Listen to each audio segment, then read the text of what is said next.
It's BYU, it's Oklahoma State, a big matchup in Provo on Friday night. Wintry conditions could be in the mix. We're talking about all of it ahead on a Locked On crossover edition between Locked On Cougars and Locked On Oklahoma State.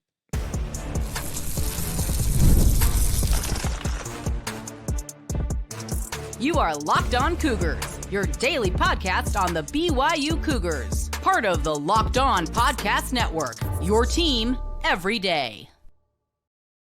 What's up, everybody? I'm Jake Hatch, your host here on Locked On Cougars, resident BYU insider. Thank you for making Locked On Cougars and Locked On Oklahoma State your first listen of the day. Appreciate all of you who like to call everydayers right here on both of these great podcasts, and hope you guys will be with us all week long as you get ready for BYU and Oklahoma State. Today's show is brought to you by our friends over at FanDuel. Today, you go to FanDuel.com, cast a $5 bet, get $200 in bonus bets back guaranteed. It's all courtesy of your friends over at FanDuel. All right, well, please welcome in now Cody Stovall, the host of Locked On Oklahoma State. Cody, I want to start here. Weather conditions in Provo. We have a winter storm advisory coming in on Thursday night, rolling into Friday night ahead of this game between Oklahoma State and BYU. How prepared are the Cowboys to deal with potential snow in the forecast? Brother man, snow is probably the least of our issues at this very moment. We're still trying to field a competent football team. When you look offensively and defensively, we've not been able to really do one of both, right? So okay, there's clearly going to be an emphasis on getting something squared away. I don't know exactly what that is. From what I've gathered, the emphasis is going to be defensively. So as long as there's a time and possession kind of medium there, right, that makes it make sense. I don't know, man. I'm trying to find fun ways to think that the Cowboys could potentially get this done, but BYU's cruising. It being on a Friday, I think, is good for national eyeballs. I don't know that that's great for Oklahoma State, but we are coming off a bye week, so it shouldn't be that big of a deal. I'm a little concerned, man. We haven't been able to establish the run game, and if the weather is going to be slightly precarious, you're not going to be able to sling the pigskin all over the ball, especially with a backup quarterback. So the weather, I don't know. It probably is going to be some sort of a factor, but I'm trying to pretend that it's not going to be as big of a deal. Now, you mentioned the fact there could be a backup quarterback in the mix. We've heard rumors out there that Garrett Rangel could be in line to start this game. Give me a sense, give Locked On Cougars fans a sense. Where do things stand right now? Is it Alan Bowman? Is it Rangel? Is it somebody else that could be playing this position? Well, so I've been in the Garrett Rangel camp since basically preseason, right? Mm-hmm. I've been somewhat in the minority, obviously. Mike Gundy disagrees, but I've thought this whole time Garrett Rangel offered more of a ceiling than Alan Bowman. This whole time, he was a former ESPN and 247 four-star recruit that came to Oklahoma State over a lot of other offers. The problem is he came in at 180 pounds. It's taken him a few years to get up to 212, 215-ish.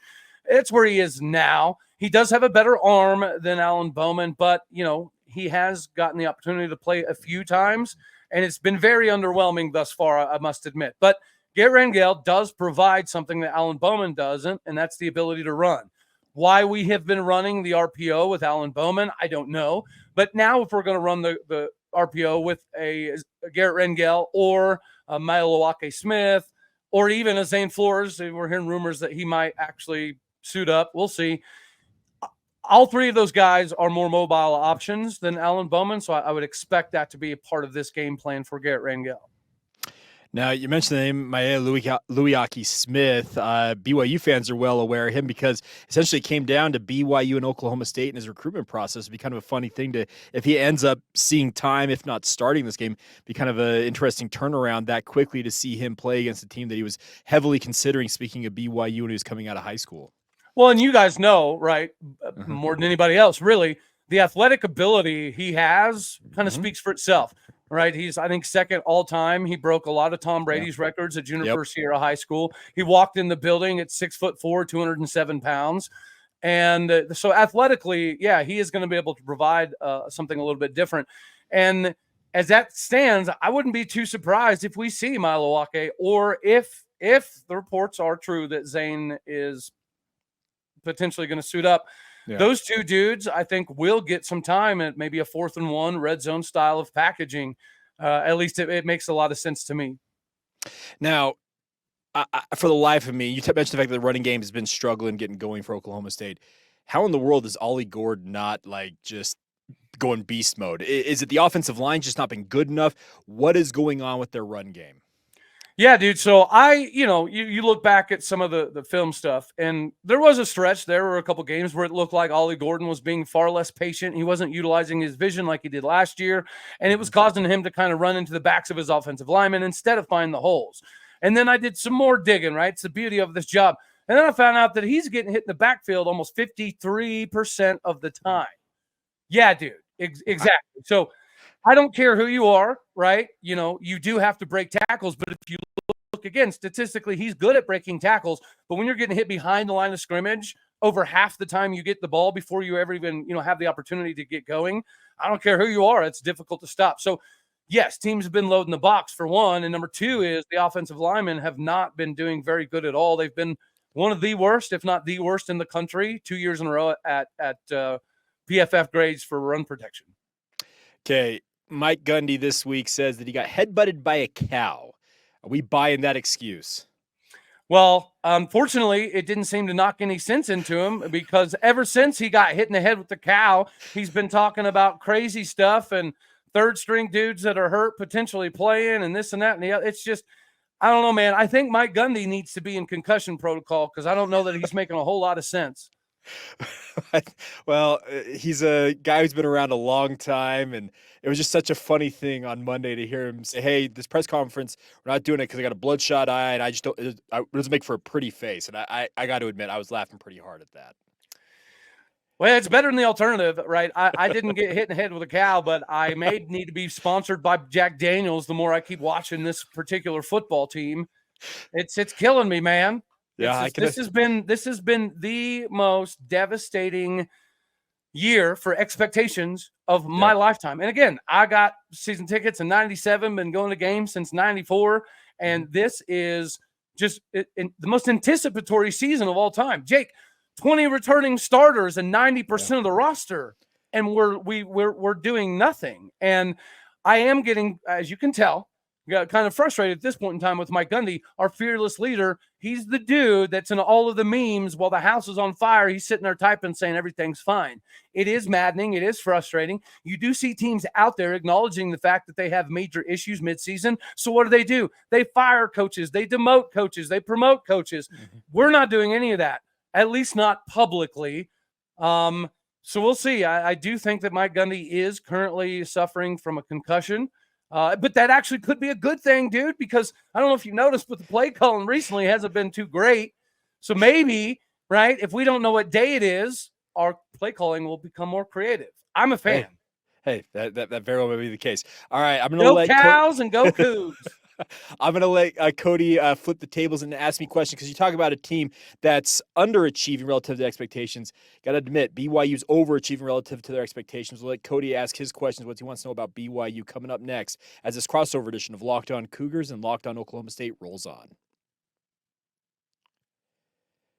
Today's show is brought to you by our friends over at FanDuel. Now, we talk about FanDuel often here on these podcasts, and of course, FanDuel is America's #1 sportsbook, and for good reason, because right now, NFL fans, really any other sports fan, you can get started with a big return with our friends at FanDuel. They are America's #1 sportsbook once again. They're offering you guys an incredible offer, and we'll get to that momentarily. But I want to remind you guys, when you get a hunch in the middle of a game, maybe it's Friday night between Oklahoma State and BYU, with the Cougars favored by more than a touchdown in this one from our friends at FanDuel. You can both check out the latest stats, view live play-by-play, and so much more on the same page where you're casting those bets. And the best part is, once again, a special offer. You'll get $200 in bonus bets guaranteed when you place your first $5 bet. That's $200 in bonus bets guaranteed when you place your first $5 bet with FanDuel. Go to FanDuel.com to learn more and get started today. That's FanDuel.com. And once again, they are America's #1 sportsbook. Continuing on now on a crossover edition with Locked On Cougars and Locked On Oklahoma State. And Cody, here's the thing about BYU. I'm sure Oklahoma State fans are familiar with the Cougars as a whole, but what's the familiarity with Provo? What do you got for us? What do you guys need to know ahead of this matchup on Friday night? Nah, dude, this has been honestly on my bucket list since I was a kid, watching Ty Dittmer and then seeing some of the Steve Young highlights back in the day, right? So this is a big one, I think, for just any college football fan, whether you're Oklahoma State, Big 12, doesn't matter. This is a style of atmosphere and the game that you want to go to. I unfortunately just found out yesterday from a doctor I will not be going, so I have tickets for no reason. Oh, dude, man. It is what it is. But you mentioned in the first segment what questions would I have, and my only question would be how, right? Not my Native American how, even though they do call me Chief Kick-a-Chick. I want to know, how does BYU get here? Because I even chastised Kalani Sitake for getting virtually nobody in the transfer portal. Well, how do you have a below 500 team and you don't feel like you need to address anything? Well, it turns out Kalani Sitake is a lot smarter than me, because Kalani Sitake knew he had everything he needed in the room. Therefore, he didn't really need to go get a whole heck of a lot, and he has proven that. Because whenever you look statistically, Jake, BYU is only first place in the Big 12 in one category out of like 37. But yet they're leading the Big 12, right? When you go look at sacks and tackles and all of that stuff, there's a lot of times where BYU is not even in the top 25. So it goes to more of a team approach. Obviously, you don't have a Trey Rucker or a Nick Martin that is getting every single tackle on the field. What you have is a bunch of dudes that play together and they share the statistics. So you don't have like a Nick Martin or a Trey Rucker, but you don't need it statistically because your team plays so freaking good together. Kalani Sitake has built a remarkable product down in Provo. So let me again ask, with not bringing very many people into the transfer portal after a very inadequate season last year, how did BYU know that they had everything they needed to produce this product? I'll be frank. I was with you because I looked at it and said, okay, with how things went a season ago, you probably need to bring in some reinforcements. But as you mentioned, these are coaches that are being paid the big bucks to make these decisions. Apparently, they're much smarter than we are as podcasters. But yeah, I know exactly. But Kalani has talked about the fact that they felt like the year previous, so going into their first year in the Big 12, they turned over more than half this roster, Cody. They brought in more than 60 players. That was guys coming home off of LDS missions, transfer portal, high school signees, JUCO guy, across the board. They turned over more than half the roster. And they felt like all that upheaval actually led to more of what they experienced in that 5-7 season than what has happened this year. This year, they bet on continuity. They decided, you know what? We're going to essentially take the guys we have. We're going to train him up, put him through a rigorous offseason workout, do all the things we need to do, we feel like, to be more successful. And as you mentioned, it's paid off. You mentioned the fact that they're not necessarily standing out in any one particular statistical category, but if you look across the board, they're pretty good in all of the categories. Yes, you mentioned the team approach. It is a team approach. Yes, Jake Retzlaff has had some really good performances on offense, with the running game still very much in flux with all the injuries they've endured at running back. Offensive line has dealt with its own injuries, but they continue to have guys step up and step into the roles that they need to fill and do them quite admirably. On defense, you talk about what they've done is they've got 11 guys that are really just getting after it. Whoever's out there on the field, they know that, hey, I got to do my 111th. We talk about this all the time in football, about doing your 111th. Well, guess what? BYU's kind of living the epitome of that this year. Their defensive guys, I don't necessarily think any of them are super big names. I think there's two emerging forces at linebacker in Jack Kelly and Isaiah Glasker, but they're not household names yet. They're not the Fred Warners or the Kyle Van Noys that BYU's had in the past. Maybe down the road they become that, but right now, I'll just sum it up by saying this. The sum total of the parts is why BYU is 6-0 and sitting atop the conference at 3-0 currently. Well, and I think the thing that we could all revert back to on this, like, to be the storyline of all of this, is we bet on continuity and we got a disastrous product.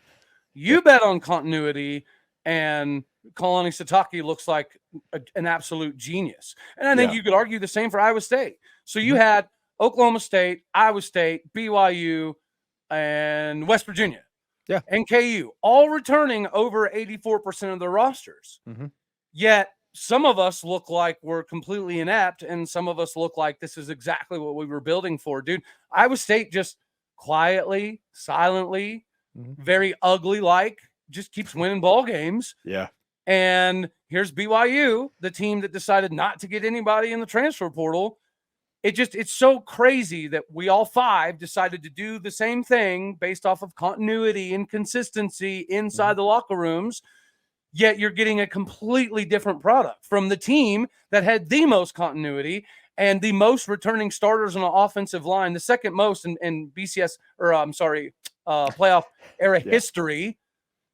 Mm-hmm. And so it's got to come down to coaching, correct? Yeah, you think coaching is absolutely a part of it. I also do think that there's no, I guess, real linear path to success in college football. I'm going to invoke the ACC in this discussion. Look at Clemson. Trust me, I am among the people that out there think that Dabo Swinney has got it completely backwards, thinking he doesn't bring anybody in the transfer portal, doesn't care to, speaks out against it all the time. Right. But Clemson all of a sudden is starting to win again, and maybe it's the fact that, hey, he's betting on bringing his guys, getting them into the Clemson model of things, and it's going to yield success. I don't think there's any particular path that's perfect. BYU decided to go with continuity, and it's worked out great. You mentioned the fact you guys had 20 returning starters for Oklahoma State. I had Oklahoma State on my short list of Big 12 contenders this year. I also had Utah there. Well, there's two different storylines there. Utah has been beset by injuries. Obviously, Cam Rising going down has hurt them. With Oklahoma State, yeah, there's probably a coaching element to this because really, you look at the talent that Oklahoma State has. If you were to go man for man on paper with BYU, I would give the edge to Oklahoma State almost at every position, just man for man, athlete to athlete, because I just think they've got that much talent there. So, yeah, I guess in the case of Oklahoma State, it comes down to coaching, but I add the caveat that I don't think there's a particular path that every program can walk that's going to say that's going to be success. I don't know, man. You are right. With the transfer portal era, you don't know. You have people like Dabo and Mike Gundy that don't really mess with the portal a whole lot, and then you have people like Dion that feel like that his entire life is, circulating within the portal. So, and you are seeing Colorado have success, right? It's maybe a little bit of a rough patch. Maybe they had to iron some things out, get whatever it was, or get the locker room squared away a little bit more. But now you're having a team that is nothing but transfers produce. And then you have a team like Oklahoma State that didn't really go get any transfers. Yeah. It's maddening, dude. It's maddening. And I can understand that because, trust me, BYU last year, there was a lot of excitement going into the Big 12 because the Cougars, they essentially had a 2-year lead-in to get ready for this, Cody. Like, they essentially recruited as such. They had 2 years to get ready for it. And in many respects, Cougar fans felt like they fell flat on their face because they started the season 4-1. They got to 5-2, and then they ended up losing the 5 straight games to end the season. Obviously, that heartbreaker out there in Stillwater on the final weekend of the season. Hey, I wasn't there for that one.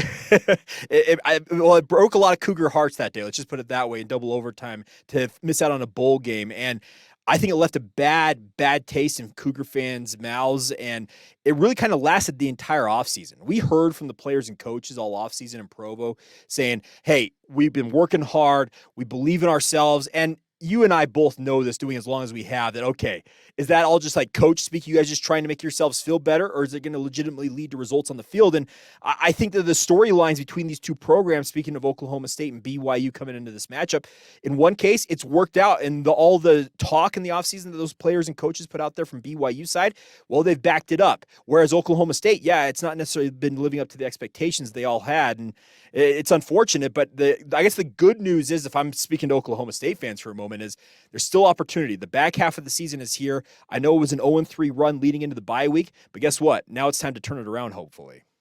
Dude, I've lost more money betting on Oklahoma State this year than the last 4 years combined. I'm not even joking. It's just, dude, the disillusionment that I guess I was allowed to let sink in. And what it was in the spring and the fall, like, we looked phenomenal, but caveat, it turns out the reason we looked phenomenal is because our offensive line was completely in over their skis. So in the spring and the fall, our D-line got enough pressure that our back end secondary looked amazing, right? Yeah. Because Brian Nardo does want to play a lot of man isolation, who's guys' best style of aggressive defense. And the defensive line, if they don't get any push, then you're screwing your guys in the back end, and that's what's been happening. But we have brought somebody into the fold at least the last week and a half for practice that, spent 6 years as a DC in the SEC, and his familiarity is with the 4-3 defense. So I would assume that we are working on some different layers of implementing more 4-3 than 3-3-5 this week. We'll see. All right, well, that should be interesting. Something to look for Cougar fans as they go out to this game. All right, we'll wrap up this crossover edition of Locked On Cougars and Locked On Oklahoma State momentarily. We got to get some predictions in. We got to get some thoughts on this matchup on Friday night. We'll get to that momentarily right here on both of these great programs.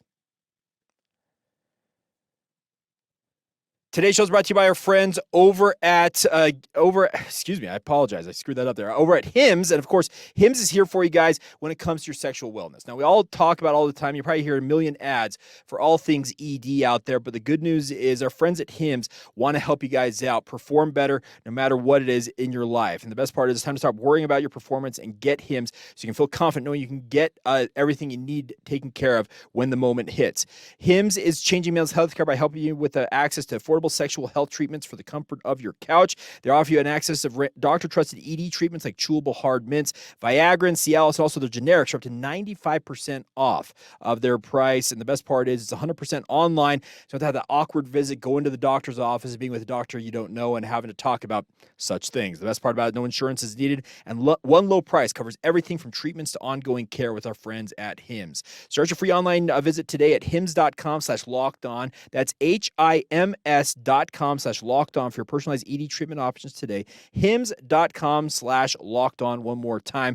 The products mentioned are chewable compounded products which are not approved or verified for safety or effectiveness by the FDA. Prescriptions require an online consultation with a healthcare provider who will determine if appropriate. Restrictions apply. See the website for details and important safety information, and subscription is required, and price varies based on product and subscription plan. But once again, that's hims.com/lockedon.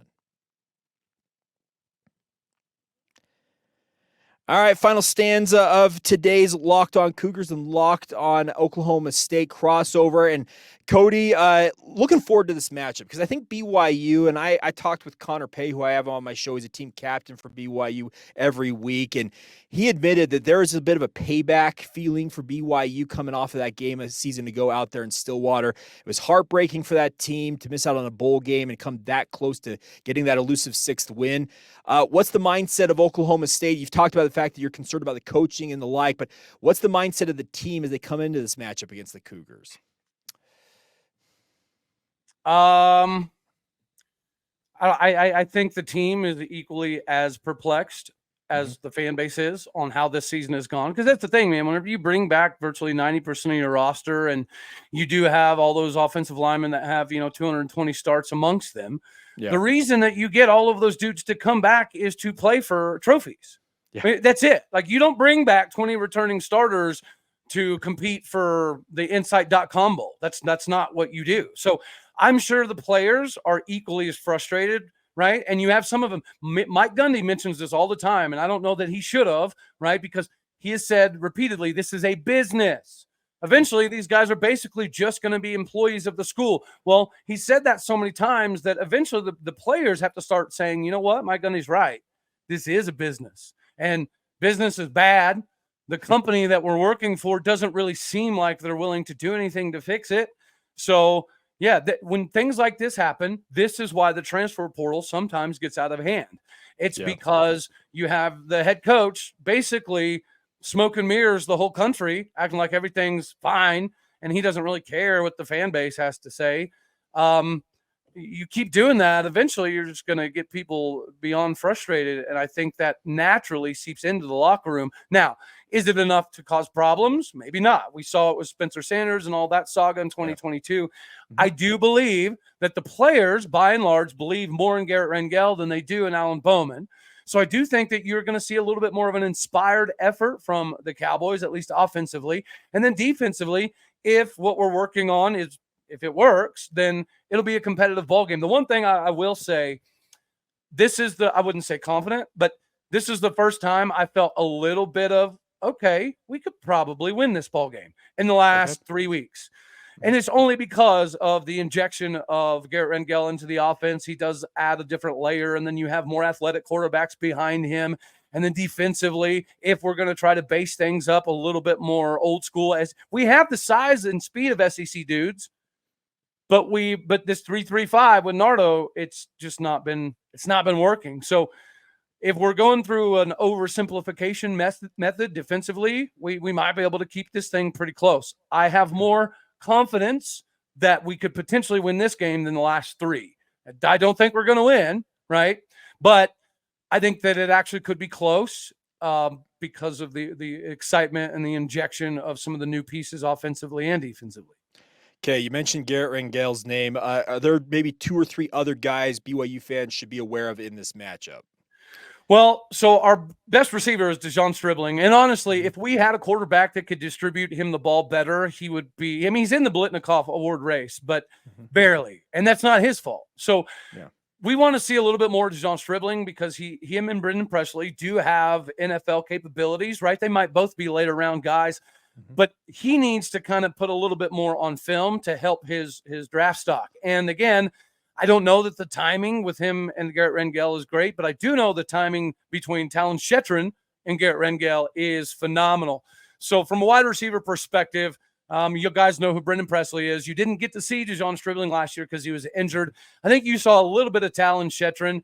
Yeah. So I would pay attention to those individuals. And then in the running back room, there's been an emphasis to get Sesi Vailahe off and running, and he was a BYU consideration as well. So that name will be familiar to you guys. But because of the ineptitude of the offensive line, he hasn't been able to get going either. But I would think that we're going to try to stretch the field a little bit more. So keep an eye on Sesi Vailahe, number 3, getting more involved in the offense. Now, I'll just speak from the BYU side offensively. Cowboy fans, you'll want to get to know him, Jake Retzlaff. He played against Oklahoma State last year. He went 0-4 last year as a starter, and the final game was that double overtime loss to Oklahoma State. He's got him off to a 6-0 start. And considering every running back, I'm telling you, Cody, every running back BYU has played this season has gotten injured at some point. We're talking 5 of them. That's wild. It's kind of crazy. But the good news is, but you keep winning. I know, they keep winning. Keep winning. So you'll want to know the name LJ Martin. Speaking of the running backs, he's the stud. He's the bell cow, for lack of a better term, on that offense. You talk about the wide receivers for Oklahoma State. BYU's got a 2-man tandem in Chase Roberts and Darius Lassiter, who have been absolutely lights out at wide receiver this year for BYU, and they're expected to have big games if BYU wants to win Friday night.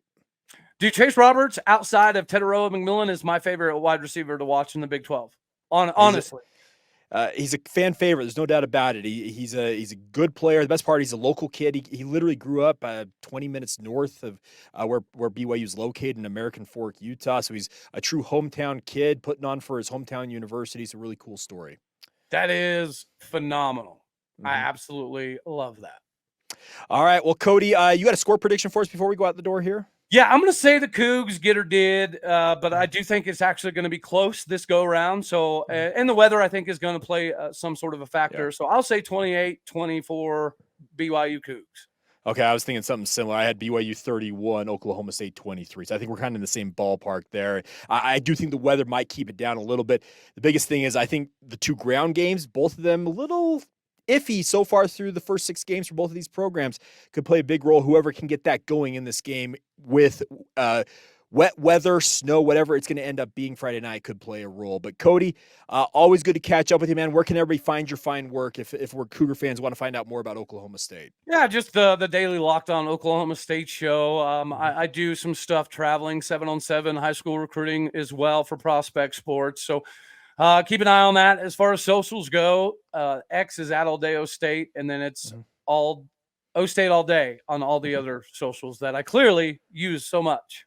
All right, awesome. Well, if Cowboy fans, you want to find me, I'm at Jacob C. Hatch, my personal handle, but you can find Locked On Cougars wherever you get your podcasts. It's on YouTube, all the different podcast platforms, and we are also on social media with the podcast. It's Locked On Cougars on X. It's also on Facebook and Instagram as well. Cody, as always, a pleasure to catch up with you, my man. We'll do this again down the road, hopefully. Hey, brother, what you don't know is this has been a long time coming for me. So before I got this job, I watched you, Josh Neighbors, and then I watched a little bit of Drake. So I've been watching you before I was ever even doing this thing. So this is a full circle moment for me. And instead of going and having myself a drink, I'll leave that for Friday because I'm sure Mike Gundy's going to leave me a lot. Matter of fact, before I skedaddle on off of here, Mike Gundy makes enough money that I think that this year he should wholesale pay for everybody's AA meetings if you're an Oklahoma State fan. I feel like that's fair after this year. He'd be able to take care of it if he wanted to. He probably should consider that, no doubt about Yeah, it. yeah. All right, Cody. Well, hey, original everydayer. I appreciate that, my man. But hey, we'll catch up with you again soon, all right? Yes, sir. Appreciate you, brother. All right, once again, thank you for making Locked On Oklahoma State and Locked On Cougars your first view and or listen of the day, everybody. Have a great rest of your day. Thank you for being everydayers with us right here on the Locked On Podcast Network.